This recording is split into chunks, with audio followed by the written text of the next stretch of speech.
we have, I think, 5 speakers. I request the speakers to join me on stage, please. Colonel Avinash, Colonel Sandeep, Lieutenant Colonel Vijay, sorry,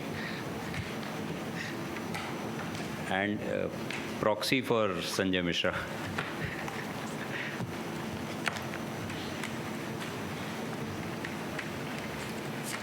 So I'll be giving a brief introduction on the topic before the other speakers take in on.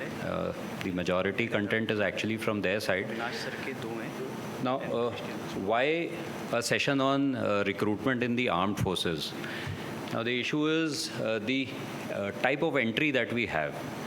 Now, the peculiarities are that it is tri-service. So we have inputs for the Army, Navy, and the Air Force. We have inputs for varied entries of officers and the other ranks, what we call as JCOs or ORs. And amongst them also now, officers have had women entry for a long time. Now women entry is also starting in the JCO OR ranks also. So there are various parameters. It is different from what we have as routine ophthalmology. There are certain parameters that we need to consider. Now, the unique requirements are that we have different trades in the armed forces. You can have various trades which might be supportive, which might be combat. So you have somebody serving in the combat arms, and it is different in the different services. So if you have somebody in the Army, his trades are totally different from what you have in the Navy or the Air Force. There the trades are different, so their visual requirements are different. Their standards are different depending on their job profile. So it is a totally different cup of tea. Even today, if somebody would ask me offhand what the standards are for the Navy and the Air Force, me being an Army officer, it would take me a while to go into that grid and think, unka standard ye hai. Whereas a naval officer sitting there would straight away say, ye, and I say, okay, she's bang on. So the trades, the unique requirements of the services are there, and you have different trades which differ in the various services. And even amongst that, they are different for officers and the other ranks. So you can see the amount of confusion and the amount of standards that exist because of the various requirement of the armed forces and the services.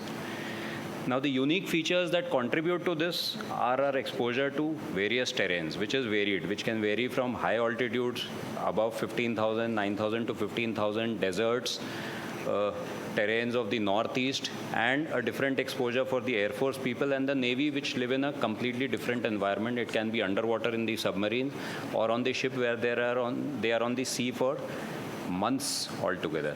So the visual requirements are different, their standards are different. The exposure to different kinds of climate also places stresses on the eye, which are different. So these have been composed keeping that also in mind. And overall, in all 3 services, then there is always the risk of trauma. So there are certain parameters, standards which we follow, which pre-assess the risk of trauma or maybe susceptibility to trauma in these individuals, so that they are safer once they are in the forces. Now, the various parameters that our various speakers will be covering across the session basically is the vision standards. These are different. Refractive surgery, how safe it is in the armed forces, where it is accepted, where it is not accepted, given its advantages, its disadvantages, and the obvious advantage of enhanced vision. But can it still be accepted by everyone across the board? Color vision is again one parameter where there is a lot of variation. It varies across the services.